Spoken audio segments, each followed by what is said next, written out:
പ്രിയമുള്ളവരെ നമസ്കാരം. ചിലപ്പോഴൊക്കെ നിശബ്ദതയാണ് ഏറ്റവും വലിയ ആയുധം. ആ നിശബ്ദത തന്നെയാണ് ചിലപ്പോൾ നമുക്ക് ഭാവിയിലേക്ക് വലിയ വിജയം കൈവരിക്കാൻ കഴിയുന്നതെന്ന് കണ്ടുകൊണ്ട് തന്നെയാണ് കഴിഞ്ഞ കുറച്ച് സമയമായി കഴിഞ്ഞ കുറച്ച് ദിവസങ്ങളായിട്ട് നിശബ്ദത പാലിച്ചുകൊണ്ടിരുന്നത്. ഒരുപാട് മെസ്സേജുകൾ എനിക്ക് വന്നിരുന്നു. അഖിലേട്ടൻ ഈ അടുത്തിടെ നടക്കുന്ന വിഷയങ്ങളിലൊന്നും അഖിലേട്ടന്റെ പ്രതികരണം കണ്ടില്ലല്ലോ. അഖിലേട്ടന്റെ പ്രതികരണമാണ്, അല്ലെങ്കിൽ അങ്ങനെ പ്രതികരിക്കുന്ന നിലപാടുകൾ സ്വീകരിക്കുന്ന അഖിലേട്ടനെയാണ് അല്ലെങ്കിൽ അഖിലിനെയാണ് ഞങ്ങൾക്ക് ഇഷ്ടമെന്ന് പറഞ്ഞുകൊണ്ട് എനിക്ക് ഒരുപാട് മെസ്സേജുകൾ ഞാൻ കണ്ടിരുന്നു. ഞാൻ മനഃപൂർവ്വം തന്നെ നിശബ്ദത പാലിച്ചതാണ് അടുത്തിടെയുണ്ടായ എല്ലാ വിഷയങ്ങളിലും. കാരണം എനിക്കിപ്പോൾ ഭയങ്കര അഭിമാനം തോന്നുന്ന ഒരു വിഷയമുണ്ട്. അതായത് മുൻപ് മുഖ്യമന്ത്രി പിണറായി വിജയനെ വിമർശിച്ചതിന്റെ പേരിൽ എനിക്കൊരു കേസുണ്ടായിട്ടുണ്ട്. ഫേസ്ബുക്ക് വഴിയായിരുന്നു അന്നത്തെ വിമർശനം നടത്തിയത്. അതിന്റെ പേരിൽ ഒരു കേസുണ്ടായി. തുടർന്ന് എനിക്ക് പാസ്പോർട്ട് നിഷേധിക്കപ്പെട്ടു. ആ കേസ് മൂലം എനിക്ക് ഒരുപാട് നഷ്ടങ്ങൾ പിന്നീട് ഉണ്ടായിട്ടുണ്ട്. അപ്പോൾ ആ നഷ്ടസമയത്തൊന്നും തന്നെ ഫേസ്ബുക്കിൽ വന്ന കമന്റും ലൈക്കും ഒന്നും ചെയ്താലും എൻ്റെ ഒപ്പം ഉണ്ടായിരുന്നില്ല. അത് ഇപ്പോഴും എൻ്റെ പാസ്പോർട്ടിന്റെ വാലിഡിറ്റി 1 വർഷം മാത്രമാണ്. അപ്പോൾ ഈ 1 വർഷത്തെ പാസ്പോർട്ടിന്റെ വാലിഡിറ്റി കൊണ്ട് ഇപ്പോഴും നഷ്ടങ്ങൾ ഉണ്ടായിട്ടുണ്ട്. കാരണം യുഎസിലും കാനഡയിലും ഒക്കെ വന്ന പല പ്രോഗ്രാമുകളും എനിക്ക് വേണ്ട എന്ന് വെക്കേണ്ടി വന്നിട്ടുണ്ട്. യൂറോപ്പിലൊക്കെ വന്ന പല പ്രോഗ്രാമുകൾ വേണ്ടെന്ന് വെക്കേണ്ടി. എൻ്റെ വ്യക്തിപരമായ നഷ്ടങ്ങളെക്കുറിച്ച് പണ്ടും ചിന്തിച്ചിട്ടില്ല, ഇപ്പോഴും ചിന്തിക്കുന്നില്ല. എത്ര വലിയ നഷ്ടങ്ങൾ ഉണ്ടായാലും നാടിനും മറ്റുള്ളവർക്കും വേണ്ടി സംസാരിക്കാനും അല്ലെങ്കിൽ അവർക്ക് വേണ്ടി പ്രവർത്തിക്കാനും കഴിയുന്നതിലുള്ള സന്തോഷം എനിക്ക് ഏറ്റവും വലിയ സന്തോഷമായിട്ട് എപ്പോഴും കാണുന്ന ഒരാളാണ് ഞാൻ. പക്ഷേ എന്തിന് ഈ മനുഷ്യൻ അരണയേക്കാളും മോശം ജീവിയായി മാറുന്ന ഒരവസ്ഥയുണ്ട്. ഞാൻ അരണ എന്ന് ഉദ്ദേശിച്ചത് മനുഷ്യന്റെ മറവിയാണ്. കഴിഞ്ഞ ഇടതുപക്ഷ സർക്കാർ അധികാരത്തിൽ വരാനുണ്ടായ ഒരു വലിയ റീസണായിരുന്നു ബാർ കോഴ വിവാദം. കെ എം മാണിക്കെതിരെ ആഞ്ഞടിച്ച് ഇടതുപക്ഷ സർക്കാർ കോൺഗ്രസ് സർക്കാരിനെതിരെ ഉണ്ടാക്കിക്കൊണ്ടുവന്നൊരു വലിയ വിവാദവും അതിനെ തുടർന്ന് ഇവർ അധികാരത്തിൽ വരുന്ന സമയത്ത് മദ്യവർജനം നിരോധിക്കുമെന്നൊക്കെ പറഞ്ഞു തുടങ്ങിയ സർക്കാർ. അപ്പോൾ അതായത് 5 വർഷം ആദ്യത്തെ ഇടതുപക്ഷ സർക്കാരിന്റെ ആദ്യത്തെ 5 വർഷം നിങ്ങളൊരു പുല്ലും ഓർത്തിരുന്നില്ല. നിങ്ങൾ അങ്ങനെ ഓർത്തിരുന്നുണ്ടെന്നുണ്ടെങ്കിൽ ഒരിക്കലും കമ്മ്യൂണിസ്റ്റ് സർക്കാരിന് വീണ്ടും അധികാരത്തിൽ വരാൻ കഴിയില്ല. കാര്യം അത്രയും മോശം സർക്കാർ തന്നെയായിരുന്നു ആദ്യത്തെ. ഇവിടെ ചിലർ പറയുന്നേക്കൾ ആദ്യത്തെ ഇടതുപക്ഷ സർക്കാർ എന്തോ ഇവിടെ മലമറിച്ചു, ഇപ്പോഴത്തെയാണ് സഹിക്കാൻ കഴിയാത്തതെന്ന്. ഒന്നുമല്ല. അപ്പം നിങ്ങൾ ആലോചിക്കണം, മാണിക്കെതിരെ ഉന്നയിച്ച ഒരു ആരോപണം അന്നത്തെ പ്രധാനപ്പെട്ട വിഷയങ്ങളൊന്നായ ബാർ ആലോചിക്കുമ്പോൾ ഈ ബാറുകളെല്ലാം തുറന്നു കൊടുത്തവൻ കാശ് വാങ്ങിയോ ഇല്ലയോ എന്ന് ഇവിടെ എത്ര പ്രതിപക്ഷ സ്വരങ്ങൾ ഉയർന്നു കേട്ടു. ബാർ അടച്ചു പൂട്ടാൻ കാശ് വാങ്ങുന്നതിനേക്കാളും കൂടുതൽ കാശ് എന്തായാലും ബാർ തുറന്നു കൊടുക്കാൻ വാങ്ങുമല്ലോ. നിങ്ങളൊരു ബിസിനസ് തുടങ്ങുമ്പോൾ ഞാനൊരു മന്ത്രിയാണെന്നുണ്ടെങ്കിൽ ഞാനത് അടച്ചു പൂട്ടുന്നതിന്റെ പേരിൽ നിങ്ങൾ എനിക്ക് പൈസ തരുമോ? അതേസമയം ഞാൻ അടച്ചു പൂട്ടിയ സാധനം ഞാൻ തുറന്നു തരാം, കാരണം അപ്പോഴാണ് നിങ്ങൾക്ക് ലാഭമുണ്ടാകുന്നത്. അപ്പോൾ അന്ന് കേരളത്തിലെ സകല ബാറുകാരുടെ കയ്യിൽ നിന്നും കാശ് വാങ്ങി അത് തുറന്നു കൊടുത്ത് കേരളത്തിലെ ജനങ്ങളെ കൂടുതൽ കുടിപ്പിച്ച് ഒരു മനുഷ്യൻ മദ്യപിച്ച് തുടങ്ങുമ്പോൾ അവന്റെ ഇല്ലാതാകുന്നത് അവന്റെ ശരീരം, അവന്റെ സമാധാനം, അവന്റെ സ്വസ്ഥത, സ്വാഭാവികമായും കുടുംബത്തിന്റെ ഭദ്രത, കുട്ടികളുടെ വിദ്യാഭ്യാസം തുടങ്ങി ഒരു കുടുംബത്തിന്റെ വലിയ വലിയ നഷ്ടങ്ങൾ ഉണ്ടാക്കുന്ന എല്ലാ കാര്യങ്ങളും ചെയ്തു തുടങ്ങിയ ഒരു സർക്കാരായിരുന്നു അന്നത്തെ ഇടതുപക്ഷ സർക്കാരിന്റെ ആദ്യത്തെ കാലഘട്ടം. അതിനുശേഷം ജിഷ്ണു പ്രണോയി എന്ന് പറയുന്ന ഒരു ചെറുപ്പക്കാരൻ ഇദ്ദേഹത്തിന്റെ വിഷുക്കണിയൊക്കെ ഒരുക്കി ഇദ്ദേഹത്തെ കണിയൊക്കെ കണ്ട സമയത്ത് ഈ കണി കണ്ട സമയത്ത് ഈ ചെറുപ്പക്കാരനെ പോലീസ് അടിച്ചു കൊന്നു. ഈ അടിച്ചു കൊന്ന മകൻ നഷ്ടപ്പെട്ട അമ്മ തിരുവനന്തപുരത്ത് പ്രതിഷേധിക്കാൻ പോയി. തിരുവനന്തപുരത്ത് പ്രതിഷേധിക്കാൻ പോയ ഈ അമ്മയ്ക്ക് കുറച്ചുപേർ പിന്തുണ കൊടുത്തു. പിന്തുണ കൊടുത്ത ആൾക്കാരെ അദ്ദേഹം പിടിച്ച് ജയിലിലിട്ടു, 7 ദിവസം ജയിലിലിട്ടു. ഞാൻ അന്ന് ആ സമയത്താണ് പ്രതിഷേധിക്കുന്നത്. കാരണം പിണറായി വിജയൻ എന്റെ അതിർത്തി മാറ്റിയിട്ടില്ല. പ്രത്യക്ഷത്തിൽ എനിക്ക് കമ്മ്യൂണിസ്റ്റ് സർക്കാരുടെ ഭാഗത്തുനിന്ന് എനിക്ക് പേഴ്സണലി ഈ പറയുന്ന കണക്ക് നഷ്ടങ്ങളൊന്നുമില്ല. പക്ഷേ കേരളത്തിൽ ഒരു സമരത്തിന് പിന്തുണ കൊടുത്തു. ഇപ്പം നടന്നത് സമരത്തിനെ അടിച്ചമർത്താൻ നോക്കിയതാണ്. നമ്മൾ കഴിഞ്ഞ ദിവസം യൂത്ത് കോൺഗ്രസിനെ തലയടിച്ചു പൊട്ടിച്ച വിഷയം നമ്മൾ കണ്ടത്. അവിടെ അന്ന് സംഭവിച്ചത് ഒരമ്മ, മകൻ നഷ്ടപ്പെട്ട ഒരമ്മ തിരുവനന്തപുരം പോലീസിന്റെ മുന്നിൽ പോലീസ് ആസ്ഥാനത്തിൽ പ്രതിഷേധിച്ച സമയത്ത് അതിന് പിന്തുണ കൊടുത്ത ആൾക്കാരെ വരെ പിടിച്ച് ജയിലിലിട്ടപ്പോൾ ഞാൻ ചിന്തിച്ചത്, കേരളത്തിൽ സമരം ചെയ്യാൻ മാത്രമല്ല സമരത്തിന് പിന്തുണ കൊടുക്കാൻ പോലും ഇവിടെ കഴിയത്തില്ല എന്ന് അന്നത്തെ ഫാസിസ്റ്റ് മുഖ്യമന്ത്രിയായിട്ടുള്ള പിണറായി വിജയൻ ചെയ്തത്. ഇതാണെങ്കിൽ പിന്നെ കേരളത്തിൽ എന്ത് പ്രതിഷേധം ഉണ്ടായിട്ടുള്ളതാണ്. അതിനുശേഷം ഇതേ സർക്കാർ തന്നെ അധികാരത്തിൽ വന്നു. എങ്ങനെ അധികാരത്തിൽ വന്നു? ജനത്തെ ഭിന്നിപ്പിച്ചതിന്റെ ഫലമായിട്ട് അധികാരത്തിൽ വന്നു. കാര്യം അധികാരം എന്ന് പറയുന്നത് അല്ലെങ്കിൽ തെരഞ്ഞെടുപ്പ് എന്ന് പറയുന്നത് നിങ്ങളുടെ ആരുടെയും ഉള്ളിൽ കിടക്കുന്ന വികാര വിക്ഷോഭത്തിന്റെ അടിസ്ഥാനത്തിലല്ല, കേവലം വോട്ട് ആരുടെ പെട്ടിയിൽ വീഴുന്നു എന്നതിന്റെ അടിസ്ഥാനത്തിലാണ്. അപ്പൊ തങ്ങൾക്ക് അനുകൂലമായി ലഭിക്കേണ്ട 35% വോട്ടുകളെ തങ്ങൾക്ക് അനുകൂലമായി എത്തിക്കുക, ബാക്കി വരുന്ന വോട്ടുകളെ ഭിന്നിപ്പിച്ച് കളയുക. ഇത് തന്നെയാണ് കേന്ദ്രത്തിലും ചെയ്തുകൊണ്ടിരിക്കുന്ന കാര്യം. ഞാനില്ല എന്നൊന്നും പറയുന്നില്ല. പക്ഷേ വളരെ ബുദ്ധിപരമായിട്ട് ഇത് എഫക്റ്റീവായി നടപ്പിലാക്കിയതിന്റെ ഫലമാണ് ഇടതുപക്ഷം അധികാരത്തിൽ വന്നത്. അപ്പോൾ ഇപ്പോൾ ഇന്ന് അടുത്തിടെയായിട്ട് നടക്കുന്ന വിഷയങ്ങൾക്കെല്ലാം വെച്ചിട്ട് എല്ലാവരും പറയുന്ന ഒരു കാര്യം, ഇനി ഈ സർക്കാർ ഒരിക്കലും അധികാരത്തിൽ വരുത്തില്ല. നിങ്ങൾക്ക് എങ്ങനെ ഉറപ്പിച്ച് പറയാൻ കഴിയും? അവസാനത്തെ 6 മാസം ഇത്തരം വിഷയങ്ങളൊന്നും ഉണ്ടായില്ല എന്നുണ്ടെങ്കിൽ നിങ്ങൾ ആരെങ്കിലും ഇത് ഓർക്കുമോ? നിങ്ങൾ ഇപ്പോൾ നിങ്ങൾ ഈ പ്രതിഷേധിക്കുന്ന എത്ര വിഷയങ്ങളെ നിങ്ങൾ ഇനി വരാൻ പോകുന്ന തെരഞ്ഞെടുപ്പിന്റെ 6 മാസ സമയത്ത് അല്ലെങ്കിൽ തെരഞ്ഞെടുപ്പ് നാളെയാണ് വോട്ട്, ഈ തലേദിവസം നിങ്ങൾ ഓർക്കുമോ? അപ്പം നിങ്ങൾ മറക്കരുത്. ഞാൻ പ്രധാനമായും ഇപ്പോൾ സംസാരിക്കണമെന്ന് ഉദ്ദേശിച്ച ഒരേ ഒരു വിഷയം, ഈ നടന്നുകൊണ്ടിരിക്കുന്ന എല്ലാ വിഷയങ്ങളെയും നിങ്ങൾ ഫേസ്ബുക്കിൽ രേഖപ്പെടുത്തുന്ന പ്രതിഷേധങ്ങളായിക്കോട്ടെ, നിങ്ങൾ നിങ്ങളുടെ ചുറ്റുവട്ടത്ത് സംസാരിക്കുന്ന പ്രതിഷേധങ്ങളായിക്കോട്ടെ, നിങ്ങൾ മറക്കരുത്. ഇനി വരുന്ന തെരഞ്ഞെടുപ്പുകളിലാണ് നിങ്ങൾക്ക് ഈ പ്രതിഷേധം. ആകെ നമ്മുടെ ജനാധിപത്യ രാജ്യത്ത് ഒരു മനുഷ്യന്റെ അധികാരം കാണിക്കാൻ കഴിയുന്നത് ഞാൻ ഈ ചൂണ്ടിപ്പിടിച്ചേക്കുന്ന ചൂണ്ടുവിരലിന്റെ കരുത്തിൽ മാത്രമാണ്. ഈ ചൂണ്ടുവിരലിന്റെ കരുത്ത് നിങ്ങൾ ആലോചിക്കാതെ അവസാന സമയമാകുമ്പോൾ ഇവർ നടത്തുന്ന ഗിമ്മിക്കുകളിൽ വീണുപോകുന്ന, അതായത് അവസാനമാക്കുമ്പോഴത്തേക്ക് പെൻഷൻ കൊടുക്കുന്നു, അല്ലെങ്കിൽ KSRTCക്കാർക്ക് പെൻഷൻ കൊടുക്കുന്നു, സാധാരണക്കാരന് പെൻഷൻ കൊടുക്കുന്നു, മലമറിക്കാൻ പോകുന്നു, ഞങ്ങൾ ഇനി വന്നു കഴിഞ്ഞു കഴിഞ്ഞാൽ ഇവിടെ മറ്റേത് മലമറിക്കുമെന്ന് പറയുന്നു. ഇതാണ് ഇത്തരം വാഗ്ദാനങ്ങളിൽ പെട്ടുപോയി നിങ്ങൾ വീണ്ടും വിചാരിക്കും. പിന്നെ പിണറായി വിജയൻ എന്ന് പറയുന്ന ഒരു വ്യക്തിയല്ലല്ലോ നിങ്ങളുടെ മണ്ഡലത്തിൽ തിരഞ്ഞെടുക്കുന്നത്. നിങ്ങളുടെ മണ്ഡലത്തിൽ മത്സരിക്കുന്ന ഒരു പർട്ടിക്കുലർ CPMന്റെയോ അല്ലെങ്കിൽ കോൺഗ്രസിന്റെയോ BJPയുടെ ആരോ ആയിക്കോട്ടെ, ആ പ്രതിനിധിയെ നിങ്ങൾ ഏത് രീതിയിൽ നോക്കിക്കാണുന്നു അതിന്റെ അടിസ്ഥാനത്തിലായിരിക്കും നിങ്ങൾ വോട്ട് കൊടുക്കുന്നത്. അതായത് പിണറായി വിജയൻ മുഖ്യമന്ത്രിയാവുന്നതിന് നിങ്ങൾക്ക് താല്പര്യം കാണത്തില്ല, പക്ഷേ നിങ്ങളുടെ പ്രദേശത്ത് മത്സരിക്കുന്ന CPMന്റെ ഒരു സ്ഥാനാർത്ഥി വിജയിക്കുന്നതിന് നിങ്ങൾക്ക് എതിർപ്പുണ്ടാവില്ല.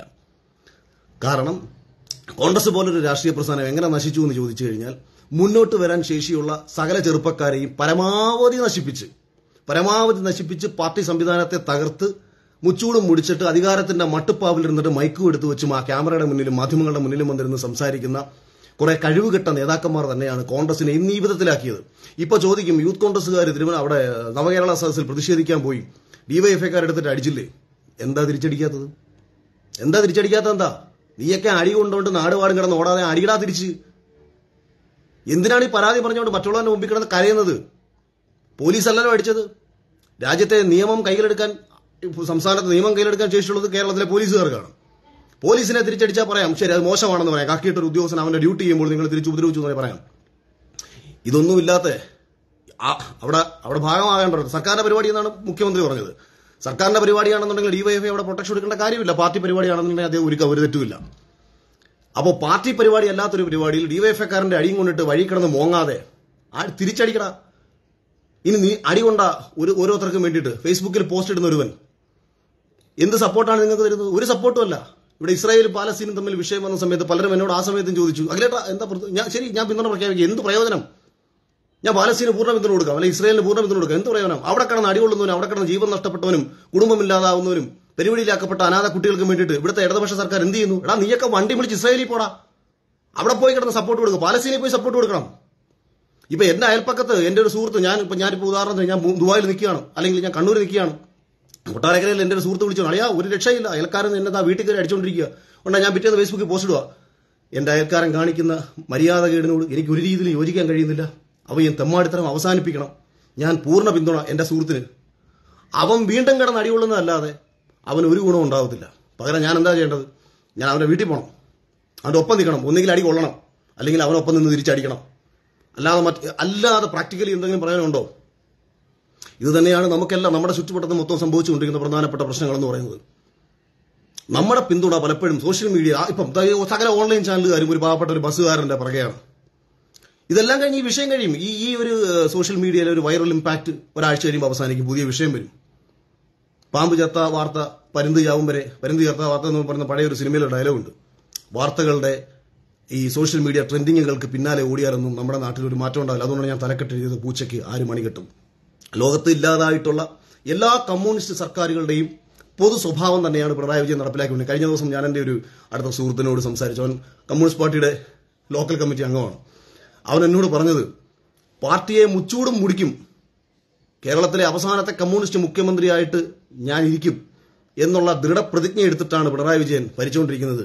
എന്ത് ചെയ്യാൻ പറ്റും എന്ന് ഒരു കമ്മ്യൂണിസ്റ്റ് പാർട്ടിയുടെ ലോക്കൽ കമ്മിറ്റിയിലുള്ള ഒരു സുഹൃത്ത് എന്നോട് പറയുകയാണ്. സത്യമാണ്, അതാണ് അവസ്ഥ, അതാണ് അവർ പോലും കണ്ടുകൊണ്ടിരിക്കുന്ന കാര്യം. പക്ഷേ അവന് നാളെ പോയി വോട്ട് കൊടുക്കാൻ പോകുന്നത് ഇതേ കമ്മ്യൂണിസ്റ്റ് പാർട്ടിക്ക് സ്ഥാനാർത്ഥിക്കാണ്. കാരണം അവന്റെ പ്രദേശത്തെ നിയമസഭയിൽ മത്സരിക്കുന്ന സ്ഥാനാർത്ഥിയോട് വിരോധമില്ല. അവന് വേണ്ടപ്പെട്ട ആളാണ് അവിടെ നിയമസഭയിൽ മത്സരിക്കുന്നത്. അവൻ പോയി പറഞ്ഞാൽ അയാൾ ഒരു കാര്യം സഹായിക്കുന്നുണ്ട്. പിന്നെ അവൻ പിണറായി വിജയനോടുള്ള വിരോധം എന്തിനാണ്?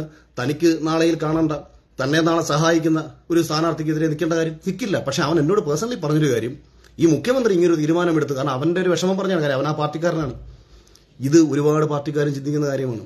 ഇനി നിങ്ങൾ ഇപ്പൊ കോൺഗ്രസ്സുകാരൻ അല്ലെങ്കിൽ BJPക്കാരൻ, നിങ്ങൾക്ക് മുഖ്യമന്ത്രി പിണറായി വിജയൻ ഇവിടെ അങ്ങ് മലമറിക്കാന്ന് വെച്ചോ, അതിഗംഭീരമായിട്ടുള്ള വികസനങ്ങളും ജനക്ഷേമ പദ്ധതികളും സാമൂഹികക്ഷേമ പദ്ധതികളുമായിട്ടാണ് മുഖ്യമന്ത്രി പോകുന്നതെന്നുണ്ടെങ്കിലും ഏതെങ്കിലും കോൺഗ്രസ്സുകാരൻ കൊണ്ട് പിണറായി വിജയൻ വോട്ട് ചെയ്യൂ, അല്ലെങ്കിൽ കമ്മ്യൂണിസ്റ്റ് പാർട്ടിക്ക് വോട്ട് ചെയ്യൂ, ഏതെങ്കിലും ഒരു BJP-കാരൻ പോയി ഇടതുപക്ഷത്തിന് വോട്ട് ചെയ്യൂ? ഇല്ല. ഇവർ എത്ര നല്ലത് ചെയ്താലും നിങ്ങൾ ആരും വോട്ട് മാറ്റി ചെയ്യില്ല. അപ്പം നിങ്ങൾ ഈ പ്രതിഷേധിക്കുന്നതും നിങ്ങൾ ആരാണോ മുഖ്യമന്ത്രി പിണറായി വിജയനെ തെറിവിളിച്ചുകൊണ്ടിരിക്കുന്നത് അവരാരും തന്നെ നാളെയിലും ഇന്നലകളിലും മുഖ്യമന്ത്രി പിണറായി വിജയന്റെ പാർട്ടിക്ക് വോട്ട് കൊടുത്തിട്ടുള്ളവരല്ല. ആരെ കൊണ്ടാണ് നമ്മൾ അപ്പോൾ വോട്ട് മാറ്റി ചെയ്യിക്കേണ്ടത്? ഇന്നലകളിൽ ഇതേ പാർട്ടിയെ അധികാരത്തിലെത്താൻ ആരാണോ ബൂത്തിൽ കൊണ്ട് വിരൽ കുത്തിയത് അവനെ വേണം മാറ്റി ചിന്തിപ്പിക്കാൻ. അവനെ മാറ്റി ചിന്തിപ്പിക്കണമെന്നുണ്ടെങ്കിൽ അവന് കൈത്താങ്ങായിട്ട് നിങ്ങൾ ആ പ്രദേശത്ത് നിങ്ങളുടെ ഒരു നേതാവ് ഉണ്ടാവണം. അവനൊരാപത്ത് പറ്റിക്കഴിഞ്ഞാൽ, അതായത് ഇടതുപക്ഷ പ്രസ്ഥാനത്തിൽ വിശ്വസിക്കുന്ന ഒരുവൻ അവൻ നാളെയിൽ ഈ പ്രസ്ഥാനത്തിനൊപ്പം ഞാൻ നിൽക്കില്ല, കാര്യം ഈ പ്രസ്ഥാനത്തിന്റെ നെറുകേടുകൾക്കൊപ്പം എനിക്ക് നിൽക്കാൻ കഴിയില്ല എന്ന് അവൻ പരസ്യമായി പറഞ്ഞാൽ, അവൻ പരസ്യമായ ഒരു നിലപാടെടുത്താൽ, പിറ്റേ ദിവസം അവനെടുത്തേക്കുന്ന ലോണിന്റെ പേരിൽ സഹകരണ ബാങ്കിലെ ഗുണ്ടകൾ അവനെ വീട്ടിൽ കയറാൻ പാടില്ല. ഇനി അങ്ങനെ കയറിയാൽ സംരക്ഷണം കൊടുക്കാനുള്ള നേതാക്കന്മാർ നിങ്ങളുടെ പ്രദേശത്തുണ്ടായിരിക്കണം. അപ്പോൾ അടിസ്ഥാനപരമായി ചെയ്യേണ്ടത് പ്രാദേശിക തലത്തിൽ നിങ്ങൾ നിങ്ങളുടെ പാർട്ടിയെ ശക്തിപ്പെടുത്തുക എന്നുള്ളത് മാത്രമാണ്. ഇപ്പോൾ യൂത്ത് കോൺഗ്രസിന്റെ തെരഞ്ഞെടുപ്പ് നടന്നു. ധാരാളം കള്ളവോട്ടുകളും മറ്റും ചെയ്ത് പാർട്ടിക്കുള്ളിൽ പലവിധ പ്രശ്നങ്ങൾ ഉണ്ടാക്കി താല്പര്യമുള്ള ആൾക്കാർ അധികാരത്തിലെത്തിയിട്ട് വലിയ ജനാധിപത്യം വിളമ്പുന്ന കാഴ്ച നമ്മളിവിടെ കണ്ടതാണ്. അതുകൊണ്ട് ആ പാർട്ടിക്ക് എന്തെങ്കിലും പ്രയോജനമുണ്ടോ? വ്യാജ ID കാർഡുകൾ ഉണ്ടാക്കിയും, അല്ലെങ്കിൽ പാർട്ടിയിലല്ലാത്തവന്റെ ID കാർഡ് അടിച്ചു മാറ്റിയും, അല്ലെങ്കിൽ അവൻ അറിയാതെ അത് എടുത്തും കൊണ്ട് പാർട്ടിയിൽ ആളെ ചേർത്ത് ഈ പാർട്ടിയുടെ പ്രസിഡന്റ് ആയെന്ന് പറഞ്ഞതുകൊണ്ടോ ഈ പാർട്ടിയുടെ സെക്രട്ടറി ആയെന്ന് പറഞ്ഞതുകൊണ്ടോ എന്താണ് കാര്യം? സൈന്യമില്ലാത്ത സൈന്യാധിപനായിട്ട് എന്ത് കാര്യം? അതാണ് കോൺഗ്രസിൽ സംഭവിച്ചുകൊണ്ടിരിക്കുന്നത്. കഴിഞ്ഞ ഇത്രയും വിഷയങ്ങൾ വന്നു. പ്രതിപക്ഷ നേതാവിന്റെ എത്ര ശക്തമായ ശബ്ദം ഇന്ന് സോഷ്യൽ മീഡിയയിലായാലും പൊതുമധ്യത്തിലായാലും അലയടിച്ചു. KPCC പ്രസിഡന്റിന്റെ ശബ്ദം എത്രത്തോളം അലയച്ചു.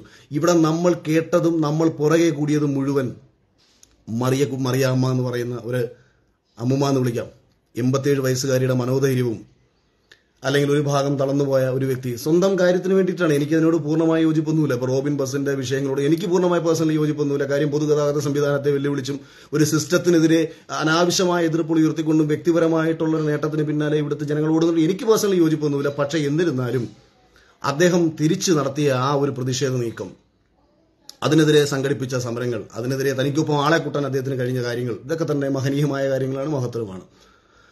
അതിന്റെ 10-1 ചെയ്യാൻ ഇവിടുത്തെ പ്രധാന പ്രതിപക്ഷ രാഷ്ട്രീയ പാർട്ടികൾക്ക് കഴിഞ്ഞിട്ടുണ്ടോ? ഇനി തെരഞ്ഞെടുപ്പ് വരുമ്പോൾ നിങ്ങൾ കൊണ്ട് വോട്ട് കൊടുക്കാൻ പോകുന്നത് മറിയമ്മയ്ക്ക, അല്ലെങ്കിൽ റോബിൻ ബസിന്റെ ഗിരീഷിന അല്ല. നിങ്ങളുടെ മുന്നിലേക്ക് എത്തുന്ന സ്ഥാനാർത്ഥികളെ ജയിപ്പിക്കേണ്ട സാഹചര്യം മാത്രമേ ഓരോ തെരഞ്ഞെടുപ്പുകളിലും ഓരോ പൊതുജനത്തിനുമുള്ളൂ.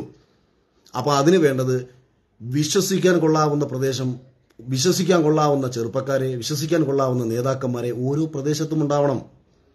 ഒരു പർട്ടിക്കുലർ 1000 പേരടങ്ങുന്ന ഒരു വാർഡിൽ ഒരു മികച്ച വ്യക്തി ഉണ്ടെന്നുണ്ടെങ്കിൽ അവൻ ഏത് രാഷ്ട്രീയ പാർട്ടി ആയിക്കോട്ടെ, അവൻ ആ പ്രദേശത്ത്, അതായത് ഒരു പഞ്ചായത്ത് മെമ്പർ എന്ന് ഞാൻ പറയുന്നില്ല, പഞ്ചായത്ത് മെമ്പർ ആവണമെന്നൊന്നുമില്ല, വിശ്വസിക്കാൻ കൊള്ളാവുന്ന ഓരോ ചെറുപ്പക്കാരെയും സൃഷ്ടിച്ച് അവനിലൂടെ പാർട്ടി വളർത്തണം.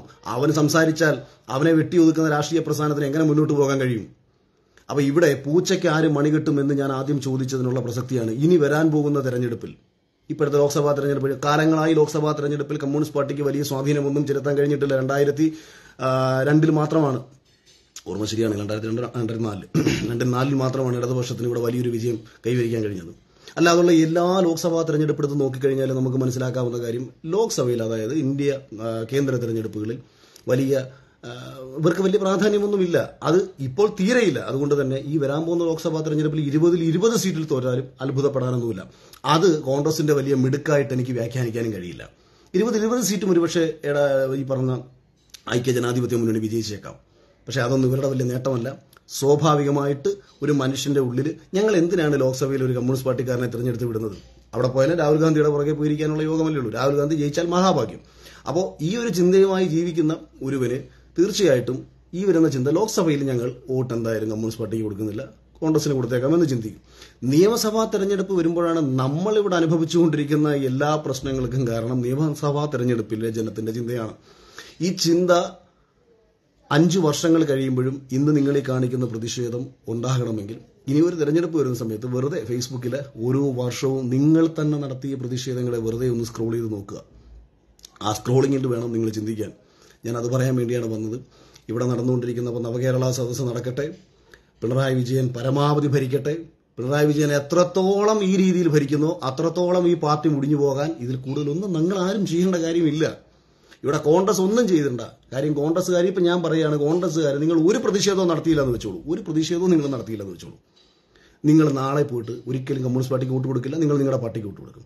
BJP-ക്കാർ നിങ്ങളും ഒരു പ്രതിഷേധം, അല്ലെങ്കിലും ജനകീയ വിഷയങ്ങളിലൊന്നും കേരളത്തിൽ BJP പൊതുവെ ഇടപെടാറില്ല. അവർക്ക് ഈ ക്ഷേത്രം, വിശ്വാസം, മതം ഇങ്ങനെയുള്ള വിഷയങ്ങൾക്കാണ് BJP-ക്ക് താല്പര്യം. കാര്യം മനുഷ്യനെ എങ്ങനെ ഭിന്നിപ്പിച്ച് വിഷയങ്ങളെ ആളിക്കത്തിക്കാം എന്നുള്ളതാണ് കേരളത്തിലെ കുറച്ച് BJP-ക്കാർ നോക്കുന്നത്. കേന്ദ്രം പിന്നെ ഇത്രയും പ്രശ്നങ്ങളൊന്നുമില്ല, അവർ നാടിന് വേണ്ട കാര്യങ്ങളൊക്കെ ചെയ്യുന്നതായിട്ടാണ് ഞാൻ പൊതുവെ കണ്ട് മനസ്സിലാക്കിയിട്ടും പഠിച്ചിട്ടുള്ളത്. കേരളത്തിലെ BJP-ക്കാർക്ക് അതൊന്നും അവരുടെ വിഷയമല്ല. അവർക്ക് എങ്ങനെ മുന്നോട്ട് പോകണമെന്ന്, എങ്ങനെ രാഷ്ട്രീയ പ്രവർത്തനം നടത്തണമെന്ന് ഇവരിൽ പലർക്കും അറിയത്തുമില്ല. അപ്പോൾ അതുകൊണ്ട് അവരെ നമുക്ക് മാറ്റി നിർത്താം. പക്ഷേ അവരും ഒരിക്കലും ഇടതുപക്ഷത്തിന് വോട്ട് കൊടുക്കില്ല, അവരവരുടെ പാർട്ടിക്കാർക്കേ വോട്ട് കൊടുക്കത്തുള്ളൂ. കോൺഗ്രസ് പാർട്ടിയും സമാനമായ രീതിയിൽ തന്നെ വോട്ട് കൊടുക്കത്തുള്ളൂ. പിന്നെ ആരാണ് വോട്ട് കൊടുത്തുകൊണ്ടിരുന്നത്? ഈ പറഞ്ഞ കമ്മ്യൂണിസ്റ്റ് പാർട്ടിയുടെ അനുഭാവികളാണ് വോട്ട് കൊടുത്തുകൊണ്ടിരുന്നത്. അവർക്ക് ഭ്രാന്തെടുക്കണം. അവർക്ക് ഭ്രാന്തെടുക്കണമെങ്കിൽ ഇപ്പോൾ നിങ്ങൾ നടത്തുന്ന പല പ്രതിഷേധങ്ങളും പല അടികളും അവരെ കൂടുതൽ ഉത്സാഹഭരിതരാക്കുകയും അവരെ അവരുടെ പാർട്ടിയെ സംരക്ഷിക്കേണ്ട ബാധ്യതയിലേക്ക് കൊണ്ടുവരികയും അവർ കൂടുതൽ ആവേശഭരിതരായ കമ്മ്യൂണിസ്റ്റ് പാർട്ടിയോടൊപ്പം ചേർന്ന് നിൽക്കുകയും അവൻ നിങ്ങൾക്ക് വേണ്ടിയിട്ട് പ്രാദേശിക തലത്തിൽ അടിച്ചുകൊണ്ടേയിരിക്കും. അതായത് പിണറായി വിജയനോട് വിരോധമുള്ള ഒരു കമ്മ്യൂണിസ്റ്റുകാരൻ പോലും അവന്റെ പാർട്ടിക്കെതിരെ നിങ്ങൾ നടത്തുന്ന നീക്കങ്ങളിൽ ഭയങ്കരമായി വിഷമിക്കുകയും അവൻ ആവേശഭരിതരാവുകയും അവൻ നിങ്ങളെ അറ്റാക്ക് ചെയ്യാൻ പുറപ്പെടുകയും ചെയ്യുമ്പോൾ അവന്റെ ബാധ്യതയായി മാറുകയാണ് അടുത്ത തെരഞ്ഞെടുപ്പിൽ വീണ്ടും ഈ പാർട്ടിയെ അധികാരത്തിൽ കൊണ്ടുവരണമെന്നുള്ളത്. അപ്പോൾ വിഷയങ്ങളെ എടുത്തു വെച്ച് അവതരിപ്പിക്കുമ്പോൾ വോട്ട് കൊടുത്തവനെ കൊണ്ട് മാറ്റി ചിന്തിപ്പിക്കത്തക്ക രീതിയിലുള്ള വിഷയങ്ങളിലേക്ക് വേണം പോകാൻ. ഇന്നലകളിൽ ഇവിടെ ഭരിച്ചിരിക്കുന്ന സർക്കാർ, മാറി മാറി വന്ന പല സർക്കാരുകളും കാണിച്ചിട്ടുള്ള ഒരുപാട് മര്യാദകളുണ്ട്. ഇപ്പം യൂത്ത് കോൺഗ്രസിന്റെ ചെറുപ്പക്കാരെ നിങ്ങൾ അടിച്ചില്ലേ എന്ന് ചോദിച്ചാൽ സ്വാഭാവികമായിട്ടും പറയും ഉമ്മൻചാണ്ടി ഗവൺമെന്റ് എത്രയോ DYFക്കാരുടെ കൈയും കാലും തല്ലി ഒടിച്ചേക്കുന്നെന്ന് പറയും. അതിനു മുൻപുള്ള ആന്റണി സർക്കാർ ചെയ്തിട്ടില്ലെന്ന് പറയും. അതിനു മുമ്പുള്ള കർണാടക സർക്കാർ ചെയ്തിട്ടില്ലെന്ന് പറയും. അപ്പോൾ ഇതൊക്കെ ഇങ്ങനെ മാറി മാറി ഇപ്പോൾ MP രാഘവനെ തടഞ്ഞതിന് പേര് നിങ്ങൾ ആൾക്കാരെ വെടിവെച്ചു കൊന്നില്ലെന്ന് പറയും. അപ്പോൾ ഇതൊക്കെ എന്ന് വെച്ചാൽ കൗണ്ടറിന് മറു കൗണ്ടറുകൾ വന്നുകൊണ്ടേയിരിക്കും. അതിലുപരി ഈ ഗവൺമെന്റ്, ഇത് കമ്മ്യൂണിസ്റ്റ് ഗവൺമെന്റാണെന്ന് കമ്മ്യൂണിസ്റ്റുകാർക്ക് പോലും പറയാൻ പറ്റാത്ത രീതിയിൽ പോയിക്കൊണ്ടിരിക്കുന്ന ഒരു ഗവൺമെന്റിന്റെ ഈ നെറുകേടിനെതിരെ ഇന്ന് ഉയർത്തുന്ന ഓരോ പ്രതിഷേധങ്ങളും അതായത് മാറി വരണം. ജനാധിപത്യത്തിന്റെ ഒരു ഭംഗി എന്ന് പറയുന്നത് അറ്റ്ലീസ്റ്റ് ഗവൺമെന്റ് മാറി വരണം. അവർ വരുന്നവർ മഹത്തരമാക്കുമെന്നൊന്നും നമ്മൾ വിശ്വസിക്കേണ്ട. പക്ഷേ മാറി വരുമ്പോൾ ഉണ്ടാകുന്ന സ്വാഭാവികമായിട്ടുള്ള മാറ്റങ്ങളുടെ ഫലമായിട്ട് നമുക്ക് എന്തെങ്കിലും നേട്ടം കിട്ടിക്കഴിഞ്ഞാൽ, അല്ലെങ്കിൽ ഒരു തിരിച്ചടി കൊടുക്കണം, അതാണല്ലോ അധികാരം. അല്ലെങ്കിൽ പിന്നെ രാജഭരണമായി മാറുമല്ലോ. പിണറായി വിജയൻ പരിപൂർണമായും ഇപ്പം തന്നെ അദ്ദേഹം രാജാവാണ്. പക്ഷെ പരിപൂർണമായും ഞാനൊരു രാജാവാണെന്നൊരു തോന്നൽ വേണ്ട. അത് മാറ്റിക്കൊടുക്കണമെങ്കിൽ അറ്റ്ലീസ്റ്റ് അടുത്ത വരാൻ പോകുന്ന തെരഞ്ഞെടുപ്പിൽ പൂർണ്ണമായും ചിന്തിക്കുക, ഞങ്ങൾ ഈ രാഷ്ട്രീയ പ്രസ്ഥാനത്തിനെ തിരഞ്ഞെടുക്കണോ? ഈ രാഷ്ട്രീയ പ്രസ്ഥാനം വീണ്ടും അധികാരത്തിൽ വരാതിരിക്കാൻ എങ്ങനെ വോട്ട് ചെയ്യണം? ആ ബുദ്ധി നിങ്ങൾക്കുണ്ടാവണമെന്ന് മാത്രം പറഞ്ഞുകൊണ്ട് ബാക്കി എല്ലാ പ്രശ്നങ്ങളും ഇവിടെ ഉണ്ടായിക്കോട്ടെ. ഒരുപാട് സന്തോഷം കേട്ടവർക്കും താങ്ക് യു.